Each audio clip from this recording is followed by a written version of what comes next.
இன்றைய தின தியானத்திற்காக சில வசனங்களை, நிறைய வசனம் இருக்குது, முதல்ல வசனங்கள் எல்லாம் எடுத்து வாசிடலாம். உடைக்கப்பட்ட வாழ்க்கை கட்டப்படுதல். இன்றைக்கி உங்களோடு பேசுகிற வார்த்தை உடைக்கப்பட்ட வாழ்க்கை கட்டப்படுதல். சொல்லுங்கள், உடைக்கப்பட்ட வாழ்க்கை கட்டப்படுதல். 4 காரியங்கள். 1, தனிப்பட்ட வாழ்க்கையின் உடைவுகளை தேவன் கட்டுகிறார். 2, குடும்ப வாழ்க்கையின் உடைவுகளை கர்த்தர் கட்டுகிறார். 3வது, பொருளாதார வாழ்க்கை உடைக்கப்பட்டதை தேவன் கட்டுகிறார். ஆவிக்குரிய வாழ்க்கையின் உடைவுகளை தேவன் கட்டுகிறார். எசேக்கியேல் 27 அதிகாரம் 6ஆம் வசனத்தை வாசிங்க பார்க்கலாம். தண்டு வலிக்கிறவர்கள் ஆழமான தண்ணீர்களில் உன்னை வலித்து கொண்டு போனார்கள், இழுத்து கொண்டு போனார்கள்.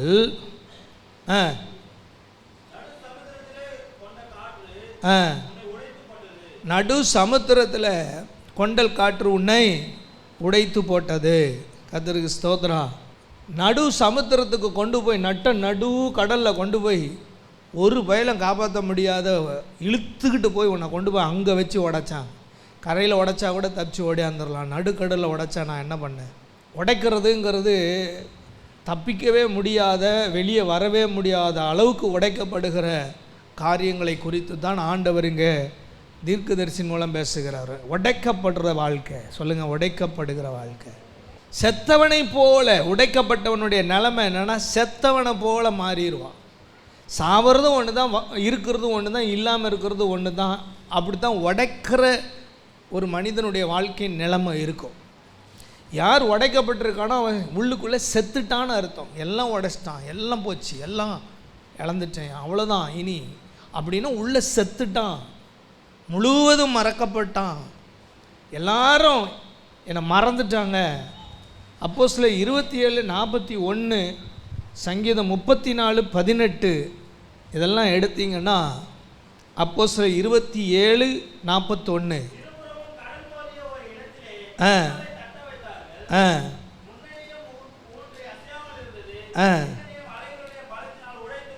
ஆமாம், அலைகளுடைய பலம், வாழ்க்கையில் ஏற்படுகிற பிரச்சனைகளின் போராட்டங்களின் பலம் மிகுதி என்னை மிஞ்சி போகிற அளவுக்கு இருக்குது. என்னை கட்டுப்படுத்த முடியாத அளவுக்கு அந்த போராட்டங்கள் இருக்குது. அதனால் உடைக்கப்பட்ட ஒரு கப்பலை போல என்னுடைய வாழ்க்கை உடைஞ்சி போய் கிடக்குது, நொறுங்கி போய் கிடக்குது. சங்கீதம் 34:18 நொறுங்குண்ட இருதயத்தில் நான் நொறுங்கி போய் கிடக்கிறேன்.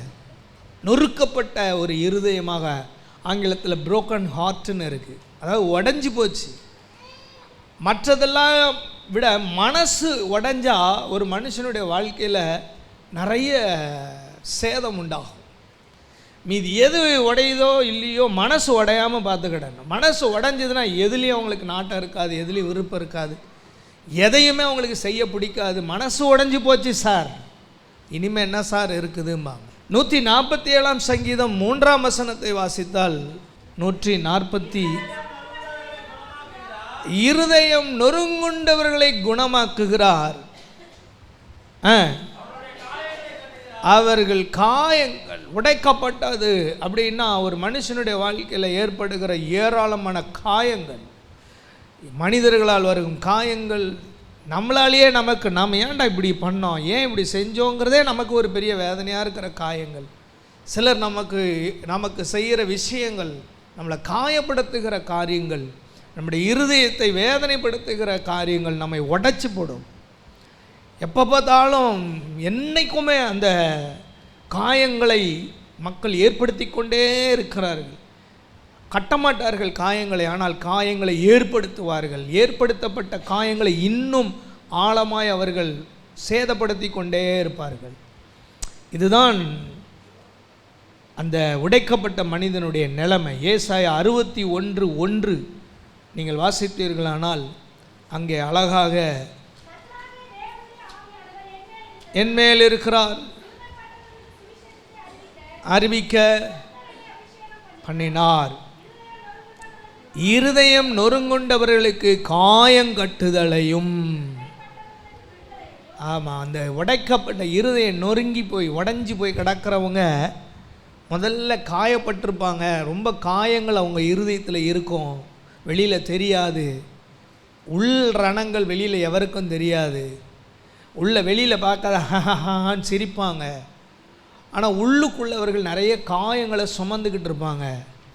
அதோடு கூட நிற்கல அந்த நொறுங்குண்ட உடைக்கப்பட்டவர்கள் வாழ்க்கையில் சிறையிருப்பு. என்னமோ அவங்க ஜெயிலில் அடைக்கப்பட்டவங்க மாதிரியே வாழ்ந்துட்டுருப்பாங்க. என்னமோ அவங்களுக்கு சுதந்திரமே பறிபோனது மாதிரி வாழ்ந்துட்டுருப்பாங்க. அவங்களுடைய வாழ்க்கை ஒரு மாதிரி இருக்கும், ஒரு சுதந்திரமாக ஒரு ஃப்ரீடமாக இருக்க மாட்டாங்க. என்னப்பா வரல, என்ன போல அந்த ஜெயிலில் இருக்கிறவங்க மாதிரியே அவங்க இருப்பாங்க. கட்டுண்டவர்களுக்கு கட்டப்பட்ட மாதிரியே அவங்க வாழ்க்கை இருக்கும். எதையும் அவங்களால ஃப்ரீடமாக செய்ய அவங்களுடைய உள் காயங்களை அனுமதிக்காது. உள்ள காயங்கள் உடைஞ்சி இருக்கிறவங்கள நீங்கள் எதையாவது செய்யுங்கன்னு சொல்லுங்கள், செய்ய மாட்டாங்க. செஞ்சாலும் விரும்ப மாட்டாங்க, விருப்பத்தோடு செய்ய மாட்டாங்க. உனக்காக செய்கிறேன் போ.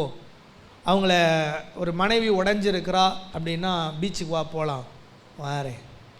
நான் வரலை முதல்ல, அப்புறமா வற்புறுத்தி வாரேன்.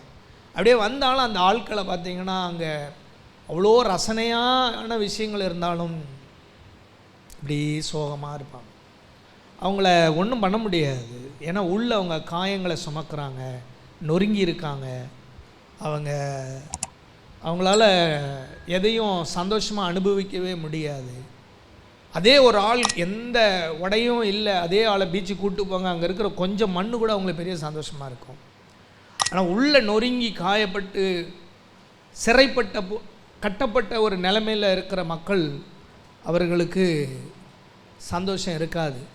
தங்கள் வாழ்க்கையை நினைத்து புலம்புவார்கள். தனியாக உட்காந்து, ஏன் இப்படி நமக்கு நடக்குது, நமக்கு மட்டும் ஏன் இப்படி நடக்குது, ஏன் நம்மளை யாரும் நேசிக்கலை, யாருக்கும் நம்மளை ஏன் பிடிக்கலை, ஏன் நம்மளை எல்லோரும் இப்படி வெறுக்கிறாங்க, ஏன் நம்மளை இப்படி ஒதுக்குறாங்க, ஏன் இவ்வளோ காயப்படுத்துகிறாங்க, நாம் என்ன பண்ணணும், அவங்களுக்கு நம்ம என்ன செஞ்சோம், அவங்களுக்கு ஒரு தீமையும் செய்யலையே, ஆனாலும் நம்மளை இப்படிலாம் பண்ணுறாங்களே அப்படின்னு உள்ள காயங்கள் இன்னும் புடமிட்டு ஒரு கட்டத்தில் அவைகள் வெறுப்பாக மாறி, விரக்தியாக மாறி ஒரு மாதிரி அவங்க வாழ ஆரம்பிச்சிருவாங்க. அதனால தான் ஆண்டவர் சொல்கிறாரு, கர்த்தருக்கு ஸ்தோத்திரம், அந்த வசனம் இருக்குது பாருங்க, இருதயம் நொறுங்குண்டவர்களுக்கு அந்த காயத்தை எவராலையும் கட்ட முடியாது, இயேசு ஒருவரே கட்டுகிறார். ஹல்லேலூயா. அவரால் மட்டும்தான். ஏன்னா அவர் தான் இந்த ஹார்ட்டை படைத்தவர். டாக்டருங்களுக்கு அந்த ஹார்ட்டுடைய சதை, நரம்பு, அணுக்கள் இதெல்லாம் கண்ணுக்கு தெரியும், ஆனால் அதுக்குள்ளே இருக்கிற காயங்கள் கண்ணுக்கு தெரியாது. ரணங்கள் கண்ணுக்கு தெரியாது, உடைவுகள் கண்ணுக்கு தெரியாது, நொறுங்குதல் தெரியாது. டாக்டருங்களுக்கு தெரிஞ்சதெல்லாம் சதையும் எலும்பும், அதுதான் கண்ணுக்கு தெரியும். அதைத்தான் அவங்க சரி பண்ண முடியும். ஆனால் அதற்குள்ளே ஒன்று இருக்குது, அந்த இரத்தத்திற்குள்ளே ஒன்று ஓடிக்கிட்டு இருக்குது, அந்த ஜீவனுக்குள்ளே ஒரு வேதனை இருக்குது, ஒரு கண்ணீர் இருக்குது, உடைவு இருக்குது, நொறுங்கி இருக்காங்க, காயங்கள் பல வருஷங்களாக இருக்குது, ஆண்டாண்டு காலமாக. சிறு வயதிலிருந்தே பலருக்கு காயங்கள், சிறு பிராயத்தில் இருந்தே அவர்களுக்கு புறக்கணிப்புகள், தாயால் புறக்கணிப்பு, தகப்பனால் புறக்கணிப்பு, நிறைய வாழ்க்கையின் உடைவுகள் உண்டு. ஆனால் எவராலையும் சரிப்படுத்த முடியாத இந்த உடைவுகளை கர்த்தர் ஒருவரே உடைவுகளை சரிப்படுத்துகிறார். அதனால தான் கர்த்தர், நம்முடைய கர்த்தர் காயம் கட்டுகிற கர்த்தர். அந்த வசனமே இயேசுவை குறித்து 700 ஆண்டுகளுக்கு முன்பு எழுதப்பட்ட வசனம். இயேசுவும் இதை எடுத்து, இது என்னை பற்றி சொன்ன வசனம்தான். நான் தான் மக்களின் காயங்களை கட்டுகிறவர், மக்களின் உடைவுகளை சரிப்படுத்துகிறவர், உள்ள நொறுங்கி இருக்கிறது எவருக்கும் தெரியாது, அவர்களை சரிப்படுத்துகிற கர்த்தர் நான் என்று சொல்லி இன்றைக்கி உங்களை ஆறுதல் படுத்துகிறார் இயேசு கிறிஸ்து. அல்லேலூயா சொல்லுவோம். அப்போ உள்ள எப்படி இருக்கிறோன்றது தேவனுக்கு தான் தெரியுது, மனுஷனுக்கு தெரியாது. மனுஷன் கண்ணு பார்க்கும்போது அவங்களுக்கு என்னப்பா குறை, அவங்களுக்கு என்னப்பா ஜாலியாக இருக்காங்க, ஜம்முன்னு இருக்காங்க, ஓஹோன்னு இருக்காங்க, சந்தோஷமாக இருக்காங்க. அல்லேலூயா, கர்த்தருக்கு ஸ்தோத்திரம். அப்போது ஒரு மனிதனுடைய நிலைமையை நம்ம மேலோட்டமாக பார்த்தா ஒன்றும் புரியாது. அதனால தான் தேவன் அந்த பகுதியை எடுக்கிறார். உன்னால் ஒன்றும் பண்ண முடியாது. நீ உன் மனைவியுடைய உடைவு, உன் புருஷனுடைய உடைவு, உன்னுடைய பிள்ளைகளுடைய உடைவு, உன்னுடைய பெற்றோர்கள் எப்படி உள்ளே உடஞ்சிருக்காங்க, செதஞ்சிருக்காங்க, நொறுக்கப்பட்டிருக்காங்க, உன்னால் கண்டுபிடிக்க முடியாது. ஆனால் தேவனால் அதை சரிப்படுத்த முடியும். அவர் சரிப்படுத்துகிற இடம் தான் தேவனுடைய ஆலயம். அதுக்கு தான் சபைக்கு வரணுங்கிறது. அல்லேலூயா. சரி, 4 தலைப்புகளில் உங்களுக்கு ரொம்ப சுருக்கமாக பேசி முடிப்பேன். தனிப்பட்ட வாழ்க்கையின் உடைவுகள், தனிப்பட்ட பர்சனல் லைஃப்னு ஒன்று இருக்குது. நமக்கு இருக்கா? என்ன தான் ஃபேமிலிக்குள்ளே இருந்தாலும் நமக்கு ஒரு பர்சனல் இருக்கும். சில பிள்ளைங்க சொல்லுவாங்க, என்னுடைய பர்சனலில் நீங்கள் தலைப்படாதீங்க. அல்லேலூயா. என்னுடைய பர்சனல் அதுக்குள்ளே நீங்கள் வரக்கூடாது அப்படின்னு பேரண்ட்ஸ்க்கே ரெஸ்ட்ரிக்ட் போடுவாங்க. அப்படி ஒரு தனிப்பட்ட ஒரு வாழ்க்கை இருக்குது. யாபேஸ் அப்படிங்கிற ஒரு மனுஷன் 1 நாளாகமம் 4:9 அவனுடைய தனிப்பட்ட வாழ்க்கையில் ஏராளமான உடைவுகள். அவங்க அம்மாவே அவனுக்கு வச்ச பேர் யாபேஸ்னா துக்கத்தின் மகன். ஸ்கூலில் போயிட்டு துக்கத்தின் மகன் ப்ரெசண்ட் சார், உள்ளேனையா துக்கத்தின் மகன், டே துக்கத்தின் மகன் இங்கே வாடா, டே துக்கத்தின் மகன் அங்கே போய் உட்கார்றா. அம்மா கூப்பிட்டா, தெருவில் கூப்பிட்டா எல்லாரும் என்ன சொல்லி கூப்பிட்றாங்க? ஒவ்வொரு நாளும் துக்கத்தின் மகன். அம்மா வச்ச பேர் அவனுக்கு சந்தோஷத்தை கொடுத்துருக்குமா, துக்கத்தை கொடுத்துருக்குமா? ஏன்டா உனக்கு உங்கள் அம்மா இந்த பேர் வச்சாங்க? அதுவாடா, நான் எங்கள் அம்மாவுக்கு ரொம்ப கஷ்டத்தை கொடுத்தேன்டா, அதனால தான்டா வேதனையோடு என்னை பெற்றெடுத்தாங்களா, அதனால் எனக்கு துக்கத்தை உண்டாக்குறவன் பேர் வச்சிட்டாங்கடா அப்படின்னு சொல்லி வருத்தப்படுறான். இப்படி அவனுடைய பேரே துக்கத்தின் மகன். வேறு எவராவது சொன்னால் பரவாயில்ல, வேறு யாராவது சொன்னால் பரவாயில்ல, பெத்த தாயே இப்படி ஒரு வார்த்தையை சொன்னால் எத்தனை பேருடைய உள்ளம் நொறுங்கி போகும். Praise the Lord. கர்த்தருக்கு ஸ்தோத்திரம். இப்படி யாராவது ஒருத்தர் அந்த நிலைமையில் நீங்கள் இருக்கீங்களான்னு எனக்கு தெரியல, ஆனால் அவன் இருந்தான். அவனுடைய தனிப்பட்ட வாழ்க்கையில் வேதனைகள் இதோடு மட்டும் முடியல. அவன் சகோதரர்கள் அவனை புறக்கணித்தார்கள், சமுதாயம் அவனை புறக்கணித்தது. எதனால் அவன் புறக்கணிக்கப்பட்டான்னு சரித்திரம் பைபிளில் இல்லை, ஆனால் புறக்கணிக்கப்பட்டான் மட்டும் இருக்குது. அவனை துக்கமுடையவனாகவே இருந்தான்னு இருக்குது. அவனுடைய வாழ்க்கையில் அந்த மாதிரி கஷ்டப்பட்டான்றது இருக்குது. ஆனால் தேவன் அதை மாற்றினார். ஒரு நாள் அவனுடைய வாழ்க்கையிலே ஆண்டவர் குறுக்க வந்தார். இதுவரைக்கும் நீ நிறைய துக்கத்தை அனுபவிச்ச, இப்போ நான் அதெல்லாம் மாற்றுகிறேன்னு சொல்லி எந்த அளவுக்கு அவன் கீழே இருந்தானோ அதுக்கு நேர்மறை மேலே தூக்கி வச்சார். அல்லேலூயா சொல்லுங்க. எல்லாருக்குள்ளேயும் கனவீனமாய் எண்ணப்பட்ட அவனை எல்லாருக்குள்ளும் கனமுள்ளவனாய் கர்த்தர் மாற்றினார். அவனை ஆசீர்வதித்தார், அவன் எல்லையை பெருக பண்ணினார்.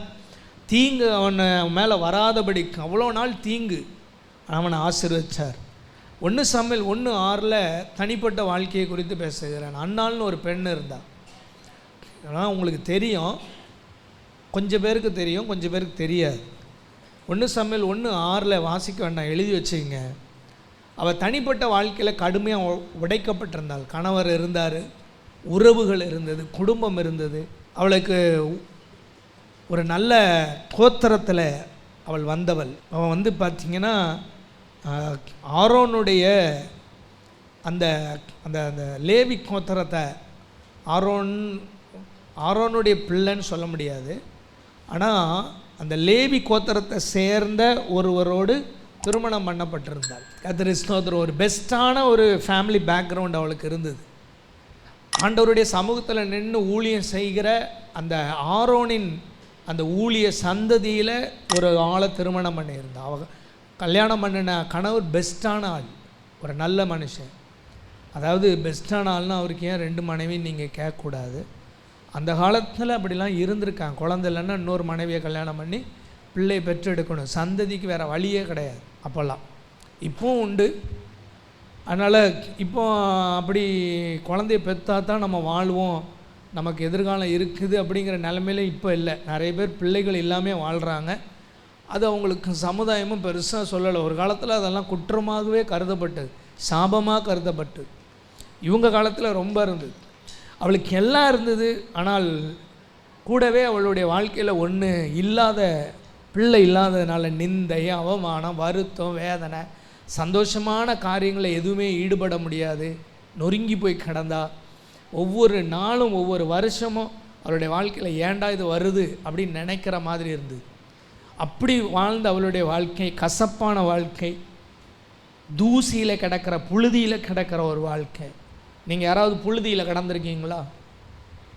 அவர் 2வது அதிகாரத்தில் அதை சொல்லுவார்.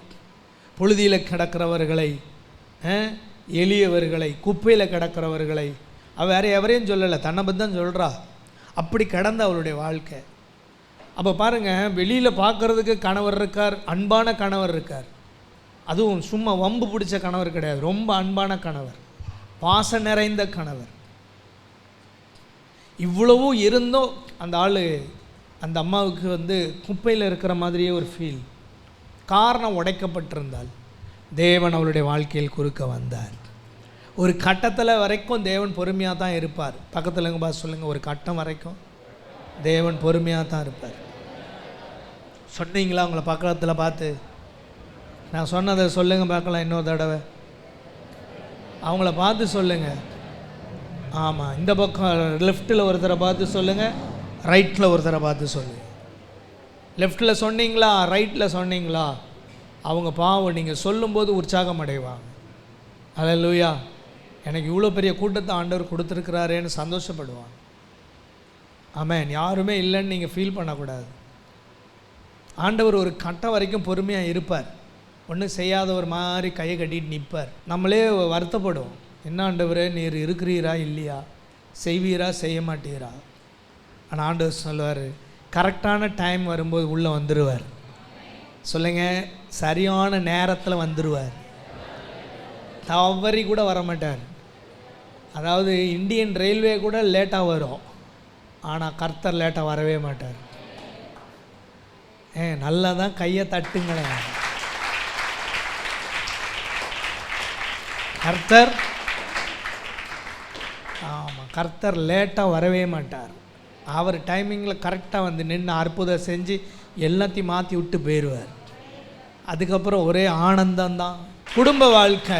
ஆதியாகமம் 31 அதிகாரம் 34 வசனம், 34 அதிகாரம் 1 வசனம், 25 வசனம், 30 வசனம், 35 அதிகாரம் 2 வசனம், 37 அதிகாரம் 33 வசனம், 42 அதிகாரம் 36 வசனம். இவ்வளோ வசனமும் யாக்கோபு நொறுங்கி போனதுக்கு, அவன் குடும்பம் நொறுங்கி போனதுக்கான காரணம். குடும்பத்தில் இப்போ யாக்கோபுடைய குடும்பத்தை எடுத்துக்கிட்டிங்கன்னா, ஒருத்தன் தனியாக ஆள பக்தியாக இருக்கிற அவன் ஒருத்தன் தான். பொண்டாட்டி விக்கிரக ஆராதனை பொருளை தூக்கி எடுத்து அடியில் வச்சுக்கிட்டு பொய் பித்தலாட்டம், அவ்வளோ ஃப்ராடு. இவ்வளோத்துக்கு அவர் ரொம்ப நேசித்து திருமணம் பண்ண ஆள் இந்த அம்மா. அவளுக்காக 20 வருஷம் உழைச்சாருன்னு பைபிளில் இருக்குது. 7 வருஷம்னாலும் மாமனாரால் ஏமாற்றப்பட்டு இவ ஒருத்தியை கல்யாணம் பண்ண ஒரே தலையெழுத்துக்காக 20 வருஷம் அப்படி நேசித்த ஒரு மனைவி இப்போ எங்கே இருக்கான்? விக்கிரக ஆராதனை செஞ்சுட்டு கிடக்கான். தேவனுக்கு பிரியம் அருவருப்பான விஷயத்தை செய்கிறான். பிள்ளைங்க, பொண்ணு, அவர் பெத்த பொண்ணு தெரு தெருவாய் போனாள். தீனாள், அவள் பேர் என்னது? தீனாள். தெரு தெருவாய் போனாள். அப்பா நான் அந்த ஊரை போய் வேடிக்கை பார்த்துட்டு வரேன்ப்பான்னு ஊர் சுற்ற போனவ, ஊர் சுற்றி பார்க்க போனவ கடைசியில் வாழ்க்கையை இழந்தா, கற்பை இழந்தா. சரி, இவ வாழ்க்கையை எப்படி நாசம் பண்ணானுங்கன்னா, அந்த ஊருக்காரனுங்களை ஏமாற்றி பிள்ளைங்க 2 பேரும் சேர்ந்து கொண்டுட்டானுங்க. மொத்த பேர் ஆம்பளைங்க எல்லாரையும் கொண்டுட்டானுங்க. என்ன ஆகும்? அப்போ இவன் குடும்பம் அடுத்தது என்ன ஆகும்? அவ்வளோதான், கஷ்டம்தான். பயப்படுறான், நடுங்கிறான். மொத்த குடும்பமே சீர்கெட்ட குடும்பம். அப்பா தனியாக போய் ராத்திரி ஜெபம் பண்ணிக்கிட்டு இருக்காரு. அம்மா இங்கே கண்ணீரோடு ஜெபம் பண்ணிகிட்டு இருக்கு. ஆண்டவரே என் குடும்பத்தை காப்பாற்றுங்க ஆண்டவரே. ஆண்டவர் ராத்திரியெல்லாம் கண்ணை முழித்து ஜெபம் பண்ணிகிட்டு இருக்கு. இது 5 நிமிஷத்தில் இப்போ இருக்கிற பிள்ளைங்களாம் ஜெபிப்போ, 2 நிமிஷம் கூட இந்த பிள்ளைக்கு ஜெபிக்கிறதுக்கு இன்றைக்கி முடியாது. இதே ஃபோனை கையில் கொடுத்துருங்க, 2 மணி நேரம் சாலிடாக உட்காந்த இடத்துலேருந்து நவராமல் ஹல்லேலூயா. இவன் ராத்திரியெல்லாம் உட்காந்து அழுதுகிட்டு இருக்கான். ஆண்டவரே என் குடும்பம் அழிஞ்சிருமோ, என் குடும்பம் நாசமாக போயிருமோ. இதே பாரம் அந்த மற்ற பயல்களுக்கெல்லாம் இருந்துச்சா? ஒருத்தன் போகிறான், ஒரு அநியாயத்தம் பண்ணுறான், இன்னொருத்தன் 10 பேர் சேர்ந்து ஒருத்தனை கொண்டு விட்டானுங்க அப்படின்னு கொண்டாந்து தகவல் இவனுங்கோ பண்ணது தான்.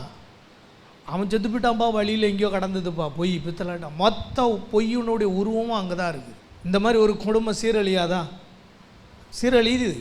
என்ன பண்ணணும்? இப்படி ஒரு குடும்பம், ஒரு பக்தியான குடும்பம். அப்பா யாப்போக்கின் ஆற்றின் ஒரு ஓரமாக ஜெபம் பண்ணிட்டு இருக்காருன்னு இன்னொரு பக்கம் போயிட்டு 10 பயல்களும் சேர்ந்து, ஆண்டவரே எப்படியாவது கிருபையாக இருங்க ஜெபம் பண்ணானுங்களா. 4 பொண்டாட்டியும் சேர்ந்து, அவருக்கு 4 பொண்டாட்டி, ஒன்றேங்கிற தலையை பிச்சுக்கிற பிரச்சனையோடு ஓடுது. 4த்தையும் வச்சுக்கிட்டு இருந்த தலை இல்லை, மொத்தத்தையும் பிச்சுக்க வேண்டியது தான். அவன் அந்த 4 உட்காந்துக்கிட்டு அது ஏதோ ஒரு மூலையில் உட்காந்து, ஆற்றுக்கு அந்த பக்கம் உட்காந்து, ஏன் எங்களை நடத்த, நானும் நீந்தி வந்து ஜெபிக்கிறேன். அல்லேலூயா. அப்படி ஜெபம் பண்ணிச்சா? ஒன்றும் கிடையாது. குடும்பத்தில் எல்லோரும் சேர்ந்து ஆலயத்துக்கு வர்றோமா, எல்லோரும் சேர்ந்து ஜெபிக்கிறோமா, எல்லோரும் சேர்ந்து தேவனுடைய சமூகத்தை நோக்கி பார்க்குறோமா, பைபிள் படிக்கிறோமா? கிடையாது. இன்றைக்கி அவன் குடும்பமே நாசமாக போச்சு. அவன் அப்படி தான் கதறான், போச்சு என் குடும்பமே போச்சு, என் வாசனையே கெடுத்துப்பிட்டீங்க, அவ்வளோதான், ஐயோ ஊரில் இருக்கிறவங்களாம் கேள்விப்பட்டேன் என்ன அழிப்பானே. ஆனால் ஆண்டவர் குறுக்க வந்தார். அல்லேலூயா. அவன் குடும்பத்தை தூக்கி எடுத்து நிறுத்தினார். இன்னைக்கு வரைக்கும் அந்த அரபு நாடுகளில், வளைகுடா நாடுகளில், கிழக்கத்திய நாடுகளில் இன்றைக்கு வரைக்கும் அழிக்காமல் பழைய கடவுளையே ஆராதிக்கிற, ஆதியில் ஆராதித்த அதே தேவனை ஆராதிக்கிற, அதே வழிபாடுகளில் இருக்கிற மொழி இருக்கிற ஒரே நாடு இஸ்ரேல் மட்டும்தான். இந்த யாக்கோபுடைய குடும்பம்தான்.